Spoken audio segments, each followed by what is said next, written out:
Yume Nikki is a game where you walk around a dream world, which presents both a visual feast of horror and beauty, as well as a soundtrack with not just incredible range and charm, but also unique structure. The game lacks most conventional traits of any mechanical genre, and is essentially entirely about exploration, with no story or graspable presence of intrinsic meaning, all in an effort to embody the surreal and seemingly indecipherable nature of a dream. The evident stylishness and talent on display, as well as the freedom for fan interpretation, makes it no wonder why the game is so beloved and influential, and why it's given rise to an absolutely absurd amount of fan-made content.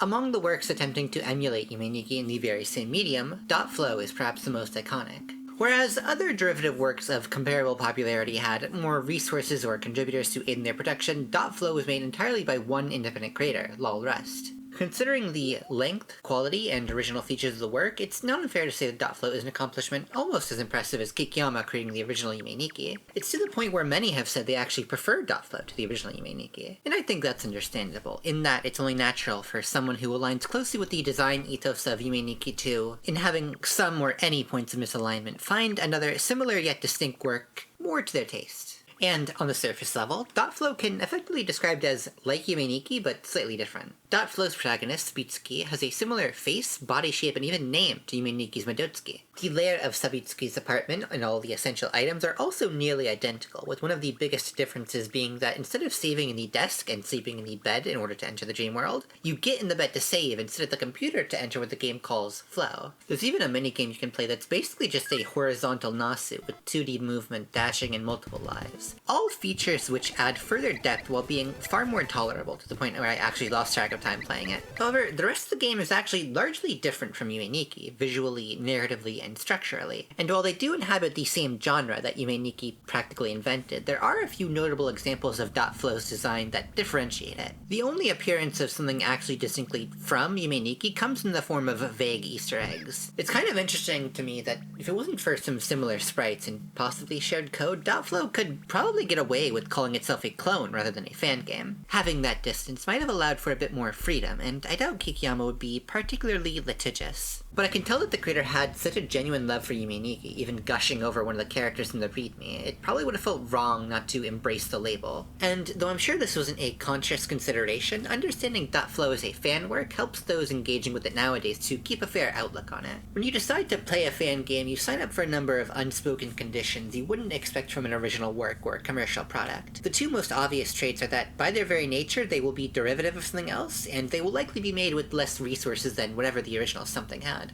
On the latter point, despite both being made completely for free by previously unknown hobbyist developers, Kikiyama still eventually had access to an enormous and dedicated sample size of individuals to test and react to their game, which did seem to influence its development. That group of people probably had a significant overlap with those who would play Dotflow, but they're certainly a smaller fraction of the whole. On the former point, being derivative can often be a downside. Any media being unoriginal can quickly make it boring, and mindlessly taking bits of something else can lead to a work conflicting with parts of itself. While it is something you must be fair to consider for fan works, they can also easily turn it into a strength. If a fan creator thinks about the original work in the same way you do, you can feel a strong sense of connection to what they make. In a way, this sort of thing is true about any subject matter a game, original or not, may have, be it cultural, philosophical, political, or otherwise. Speaking as a matter of personal preference, I like art to center around something potentially disagreeable for exactly this reason. If I end up agreeing, my love for the work will feel all the more special, from not just whatever subject I come to align with the author on, but also from the feeling of exclusivity. And even if I do end up disagreeing, I can at least then come to respect the work on the grounds of boldness or honesty. This axiom of mine characterizes my thoughts on Yume Nikki generally. Its design is so abrasive that I not only love, but also respect it. The fact that it's impossible to drive a subject matter is something I love a bit less, for the fact that it's sort of impossible to disagree with something you can interpret in any way you so desire, unless you're critiquing the premise. It's for that exact reason I can feel more enjoyment from Yume Nikki fan games, because they guarantee an inherent commentary by their nature. Ironically, no matter how close a Yume Nikki fan game may stray to Yume Nikki's philosophy, it can never really be a game about nothing in particular, because it will always have Yume Nikki as an innate subject. And in aligning with that design philosophy, it means I should respect it on every level. It is precisely because of that respect I wish to say that Dotflow is an incredibly good game, despite the fact I have a few points of disagreement in terms of its adaptation of Yume Nikki's design. The two games are quite similar in that regard, which is to say Dotflow is not so different from Yume Nikki mechanically that any of what I'm about to bring up should be a distinct deal breaker. And since I consider Yume Nikki an absolute must-play, the same applies to Dotflow. On the other hand, those similarities mean that many of the criticisms I'll get into will either get real to the nitty-gritty or will also apply to Yume Nikki, so I might sound a bit more harsh or nitpicky than I intend, but enough preemptively defending myself. As soon as you enter the flow, a name which I'll avoid using from now on to prevent confusion with the game title, you'll see that Dotflow makes the intriguing choice of having the Nexus not contain a series of doors, but instead 4 directions the player can walk out of to enter these starting worlds.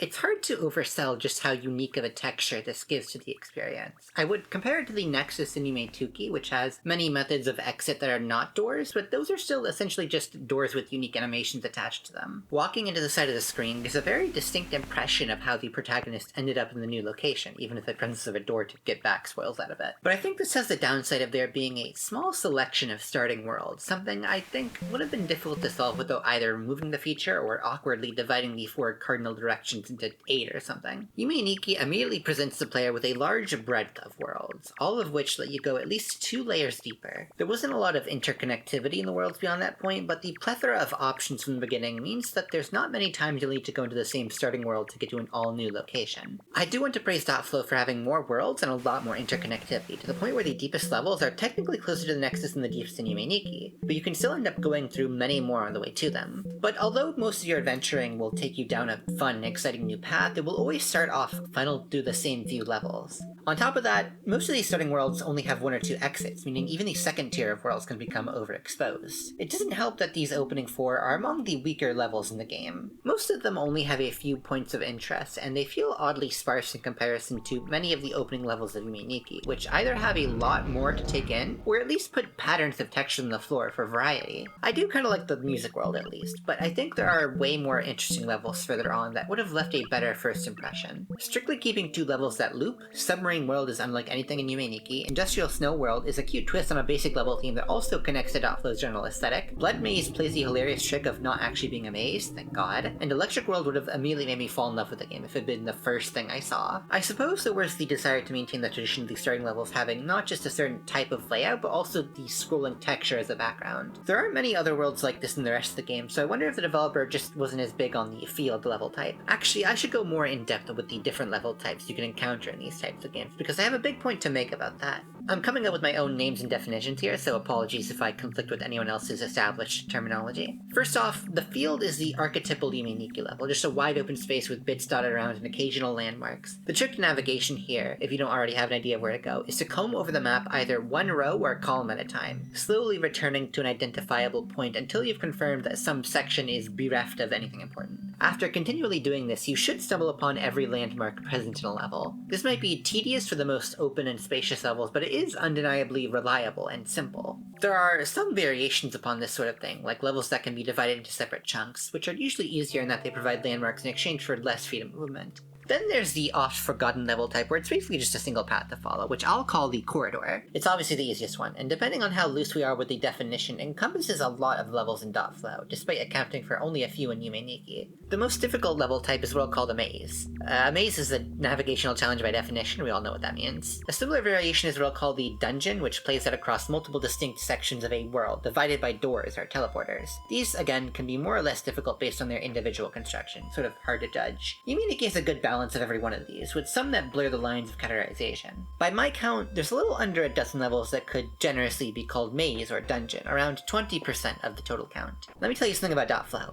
There are so many goddamn mazes in this game. Dotflow has, by some counts, over double the amount of maze or dungeon type levels, which might be understandable as it is also a larger game, but it also has more as a percentage, with a bit under half of the levels being this type. I'm heavily qualifying my statements because I might be overestimating, but even by these stricter definitions, this is at minimum more than 1/3 of the game. And in a playthrough mostly just attempting to collect all the items, I encountered what felt like a majority of the maze type levels in Dotflow, which is absurd. I'm actually writing another script where I mentioned that the red maze in Yume Nikki is called Hell by fans, not just because it's red and scary, but also because it's such a pain to navigate compared to the most of the rest of the game. And this is just a fairly normal level type in Dotflow. I can't help but feel like whatever individual story the design of these levels is attempting to communicate is drowned out by the sheer quantity of them. And having to go through so many in the course of a normal playthrough makes the overall experience a bit of a slog. If this was intended to generally convey story, I can't say the trade-off was completely worth it. That abundance also creates another problem that Yume Nikki didn't really have, the matter of variety. The red maze, as I just mentioned, is confusing because of its various tangled walkways and dead ends, whereas the docks have relatively few long, lonely pathways that are ultimately simple to navigate and distinguish. Likewise, while FC Dungeon and the teleport maze are both mechanically quite similar with you teleporting between sections of the level, the differing presentation of both allows one to come across like a mechanical challenge distinct enough for that to be its name, and the other an obvious homage to classic RPG level design. I do appreciate the innovations that Dotflow puts forth though, such as the Lost Woods-like maze in the White Room, or the school which feels just enough like a simplistically designed video game dungeon to fit with the dream logic of the setting, or the beautiful Rainbow World featuring both a normal maze and a dungeon of teleporting doors with more than one exit, or how Dotflow's equivalent to the teleport maze happens on top of the Moonside-inspired area, Psychedelic Town, rather than its own segregated section. But still, a lot of the mazes or dungeons in Dotflow bleed together, especially because you get to the Psychedelic Town teleport maze through the Rainbow Maze. Two different mazes, one after another, based around teleporting you and being colorful. And these aren't even the only two maze-type levels that are right next to one another. Depending on how you define it, there are occasions of more than two in a row. But, to be fair, that's sort of inevitable from both the amount of maze-like worlds and the sheer interconnectivity of Dotflow, which I must repeat is such an incredibly strong element that it almost single-handedly keeps Dotflow on the same tier as Yume Nikki in terms of the large-scale adventuring structure. Of course, that would be a much harder burden to uphold if it weren't for the effects, which I can't believe I've gone this long without explaining. Let me first start with how Dotflow controls differently than Yume Nikki. Instead of activating an item's special effect with the 1 key, you do so with the shift key, which is in a much more convenient position for either hand. Unfortunately, every other number key with purpose in Yume Nikki has lost its functionality.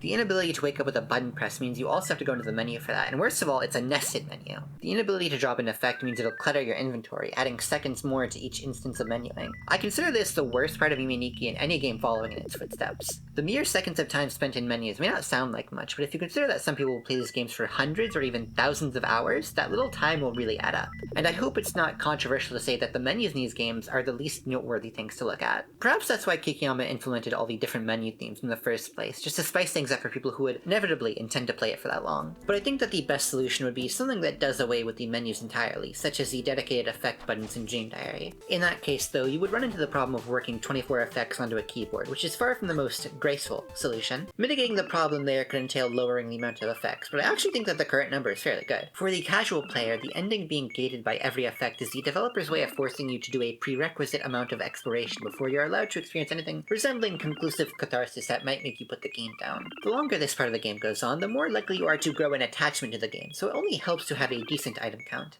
For the long-haul player, every effect is a blessing that allows for at least some variety or personalization of the Vessel character, and it's good for Dotflow that it has a solid lineup of effects, particularly ones with mildly unique functions, like Whistle and Handgun. They both serve a similar function of making certain characters move away, a trait shared with the item that kills people, but seeing as most effects in these type of games do nothing but look pretty, redundancy is perfectly fine. The television is also a genius-level inclusion, not only being stylish and visually complex, but also having the incredibly useful function of indicating if there's an important item or enemy present in the level. There are a few effects that feel a tad uninspired, as if just there to pump the number up to Yume Nikki's 24. Psychedelic is all but identical to the neon effect, and Ghost is literally just Spirit Headband without the headband. Eye Palm feels like it's split into two different effects. The arms, which fulfill the same purpose, and the Mono Eye, which does almost nothing. I don't think either of those are as meaningful as the Khamsa. I do love the effects which replace the most useful pair from Yume Nikki, though. The Iron Pipe is such an elegant equivalent for the kitchen knife, not only feeling like a suitably different weapon while still being obviously useful for the purpose of murder, but also fitting into the generally industrial theming of the game. Just making the knife a bit rusty would have probably been easier, but not nearly as evocative.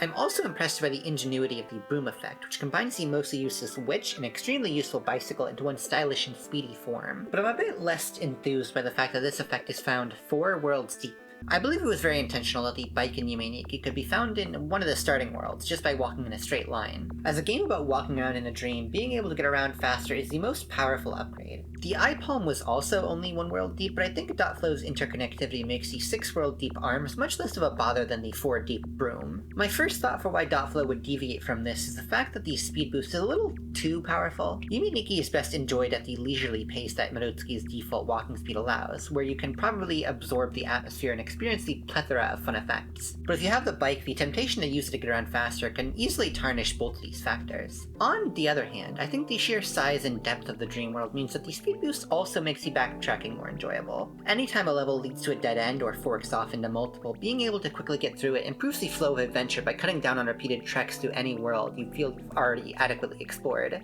And if you feel you haven't found everything in a given level, you'll save yourself a lot of time and frustration by combing through it with the speed boost. These problems are obviously subverted with self-discipline and knowledge respectively, meaning it's fine once you have the speed boost. However, I think Yume Nikki not only makes itself easier to replay, but also strikes a balance between these two negative outcomes by hiding the bike with breadth rather than depth. It's quick and trivial to get to the bike, but sheer probability makes it overwhelmingly unlikely to be the first thing a new player stumbles upon. The Witch's House is arguably hidden by breadth, but that's the least of my concern. While I'm on the topic, I also think the FC worlds are a bit underwhelming. In Yume Nikki, they were incredibly interesting as a radical change in presentation because it contributed to the feeling that Yume Nikki was a game where anything could happen. When I'm playing a game that styles itself after Yume Nikki, the first question I'm going to ask is if it will do the same thing. Dotflow, copying not only the presentational style, but also the design of the levels it was featured in, doesn't evoke the same feeling. It would be hard to do so without implementing a style that was somehow equally different from both the FC visuals and the normal Kikiyama-style pixel art, so I can't entirely begrudge the game for it, but I find it representative of a mildly bothersome recurring problem in Dotflow. Let me give another example.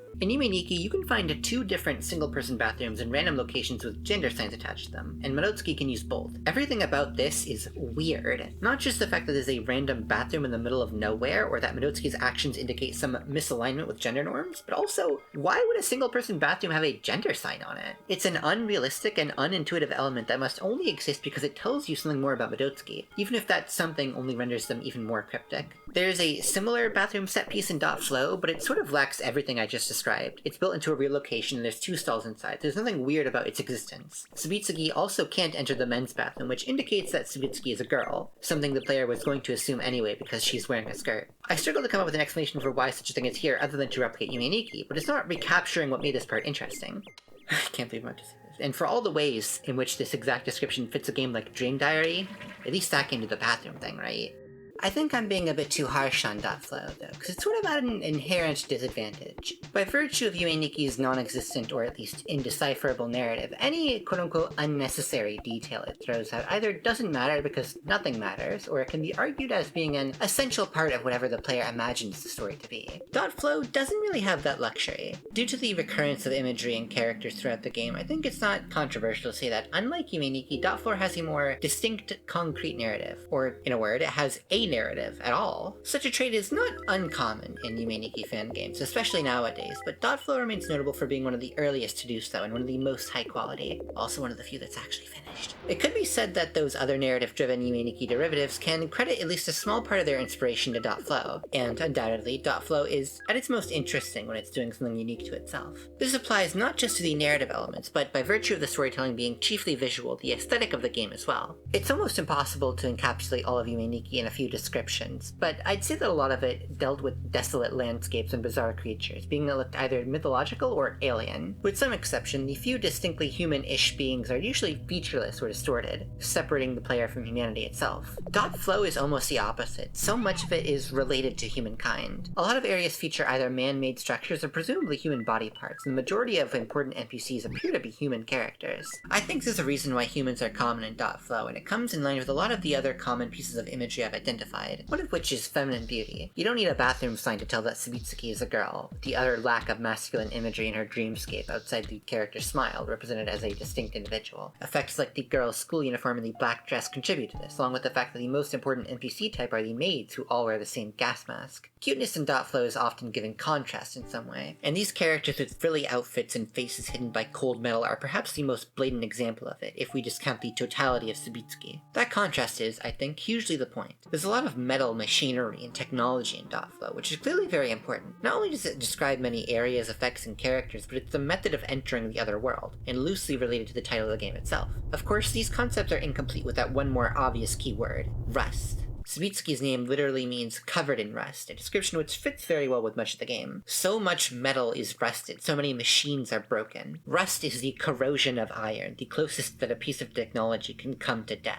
Notably, it's a reddish iron oxide. The combination of iron and oxygen is also seen in blood, which is another recurring symbol in Dotflow. While Yume Nikki was relatively conservative with its gore, mostly only ever showing simple bursts of blood when the player used a kitchen knife, Dotflow has entire areas dedicated to viscera. A machine will rust, but a human will bleed, and as a human dies, their beauty is corrupted and destroyed. There's more scattered symbols I could reference, like limbs being removed or replaced, or plant life that's either withering or alone, but I think I already have enough to paint a general picture. This is a game about dying, slowly and painfully. There are implications that other people in Sabitsuki's life experience this, like her mother dying in childbirth, but the main subject is obviously Sabitsuki herself. Pretty much everything in this game relates back to the suffering of Sabitsuki. Even the respite exists in no small part to draw a contrast with the destruction of her body and loss of her life. There is a hidden value called erosion that increments based on certain events or death sequences. Erosion affects not just the amount of blood that will start to show up splattered across Sabitsuki's apartment, but also the appearance of a child NPC who looks like Sabitsuki in the hospital area. The obvious intention of all this is to show that Sabitsuki is living with some sort of health condition that is debilitating, excruciating, and presumably terminal. It's clear that the only real outcome for Sabitsuki is death.